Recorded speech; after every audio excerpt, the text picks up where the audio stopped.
Hi, everybody. Welcome to Transform Cyber. I'm Jeremy Boren with GrayMatter, and today we have a special guest, Palvi Aggarwal from CMU. She's a postdoctoral fellow at Carnegie Mellon University, specializing in cybersecurity. Palvi, welcome. Hi, Jeremy. Thank you so much.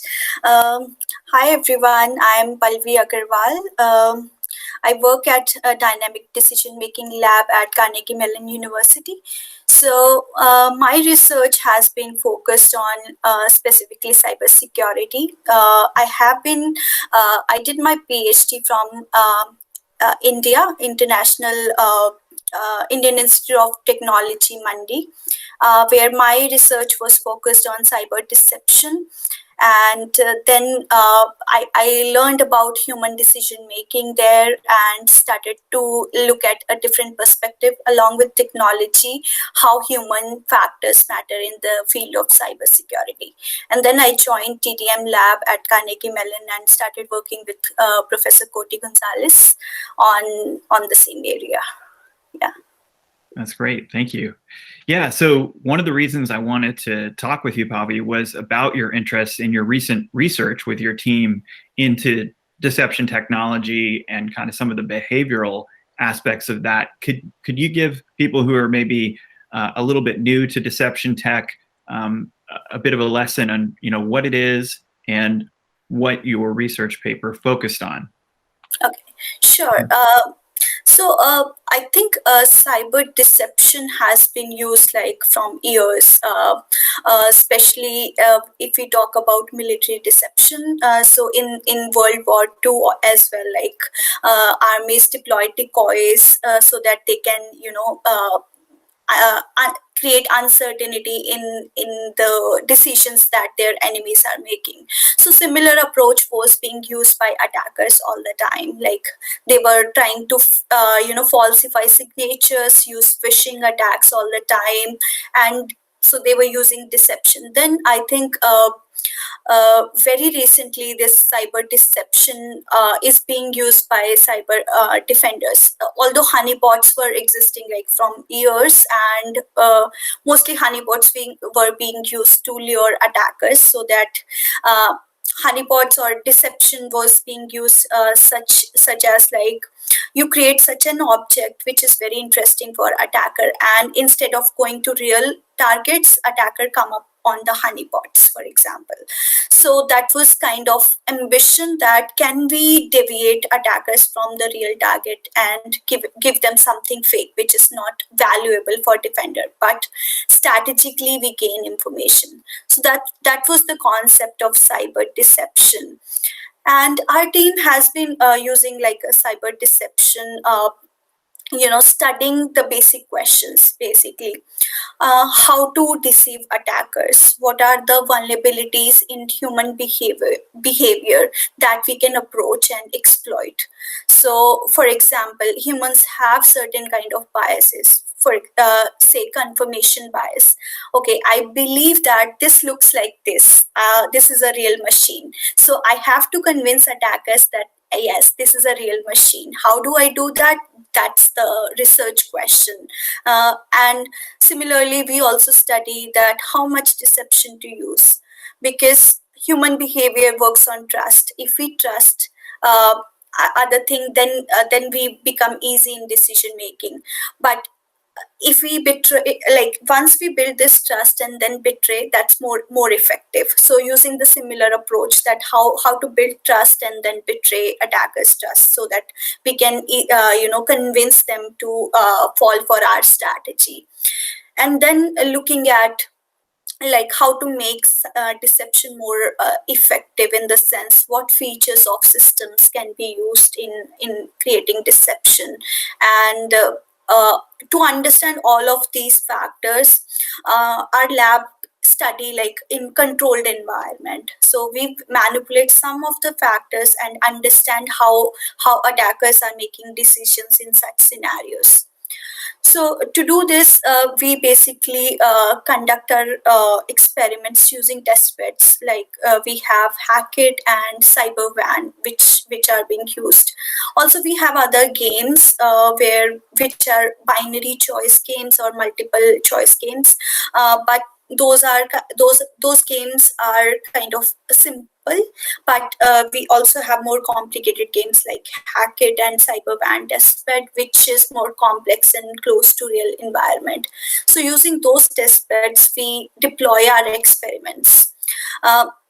But the technology, like the optimal defense algorithms that are coming to us from our collaborators, for example, we work with Professor Milind Tambe at Harvard University.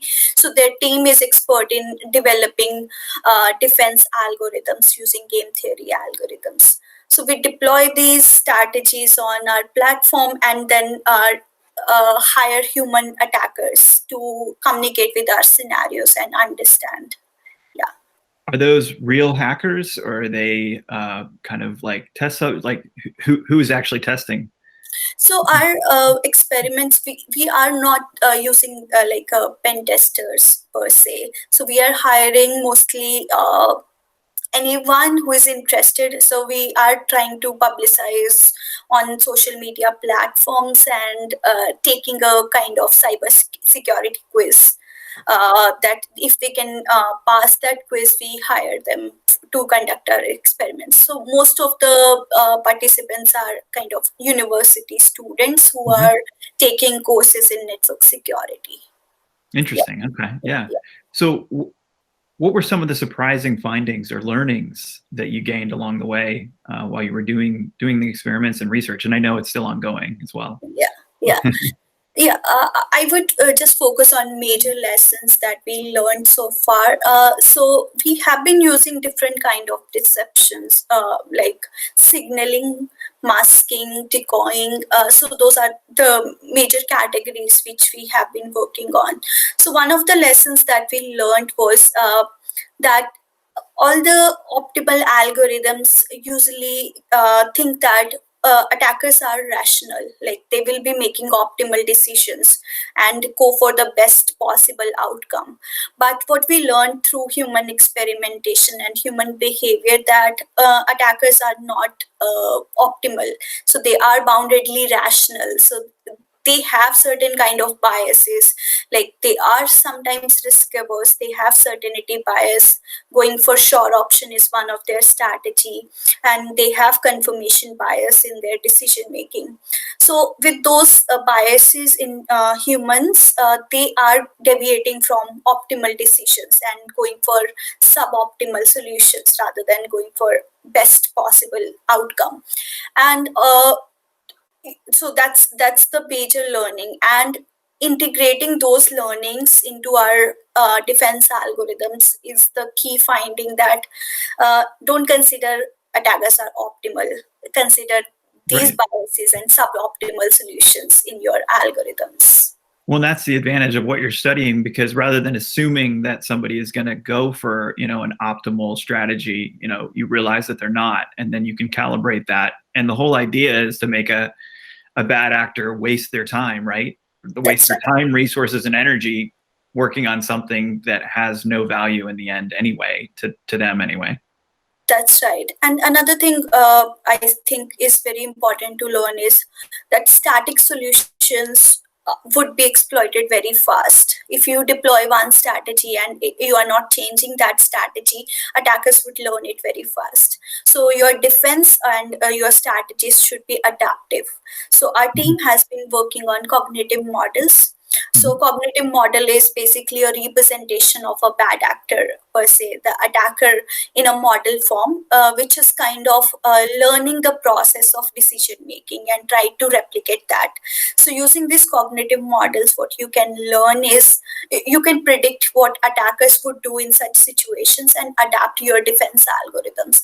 I think that's another key finding of our research, that adaptive and personalized defense would always work the best. Absolutely. I totally agree with not wanting to be static. And obviously, if you're creating a strategy, you want to have many layers. why would a company be interested in studying, learning about deception technology as a way to protect their resources? I guess one thing I have seen is like this is a preventive action. Basically, usually what sometimes happen with intrusion detection systems or other technology, you get an alert once things are done, or you need some markers that okay. Once the damage is done, then you learn about some patterns. But with deception, I think the major point is you try to deceive during the reconnaissance process. That's the major thing. When attackers are learning about the information, you try to deceive and deviate them. So that's the key, that why deception is important, and that can buy time to the companies or defenders in terms of understanding those patterns, what attackers are interested in and what kind of vulnerabilities your system might have. So that's the key thing. I think by time it's less costly in the sense that, for example, I take signaling. So in signaling strategy, you are not actually deploying anything. You are just sending a marker or a message to attacker, okay, this might be protected. So that's very simple in the sense, but if you implement that effectively, I think that saves cost and also saves your target. And you mentioned reconnaissance. Can you expand on that? That's an early stage, right? In what an attack, I guess, posture would be, right? Yeah. So reconnaissance would be, I would say, the first phase where attacker is kind of learning what kind of network infrastructure do you have, what kind of operating system you are running, ports you are having, and try to gain this information and find out vulnerabilities.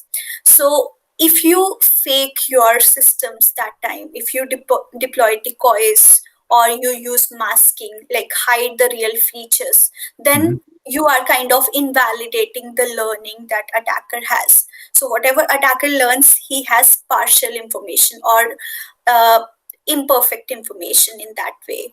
And if he's not gathering perfect information, then the chance of being successful in later stages would be low. So that's the advantage of using deception early on, I would say. Absolutely. Yeah. What got you interested in deception technology? Sure. That's an interesting question. So I was into information security in masters. I was learning all about intrusion detection system, more technological part. But there was we were also studying social engineering attacks. I think from there I learned a little bit about how easily humans can be attacked. Like it's a human factor is important. Just by going on a reception, just talking to a receptionist, you can gain access to a lot of things. So that's where I was kind of got interested in, like, human part of cybersecurity. Then I started the literature survey for my PhD and learned about cyber deception, because human can be deceived easily due to our basic intensity of being trusting others. So I thought, okay, if attackers are using like phishing, spear phishing, those kind of stuff, how defenders could use it effectively. And I saw a lot of examples of honeypots. But again, I think a human factor part of this was kind of missing. That's how I got into behavioral cyber deception area, that how can we deceive humans. Yeah. What's the best way if people want to read your research and learn more about what your team does? Where can they learn more? I think you can visit my Google Scholar profile. So if you search Palvi Aggarwal, also our dynamic decision making lab. So we have a web page where we put all the publications. So that would be the best way to reach out to our research. On CMU's site, right? The Dynamic Decision Making Lab. Excellent. Yeah, sure. Yeah, I can provide you links as well. For sure. Well, Palvi, thank you so much for taking us through your research and deception tech. I think it's a fascinating area of study. Right. Yeah. Thank you, Jeremy. It was fun.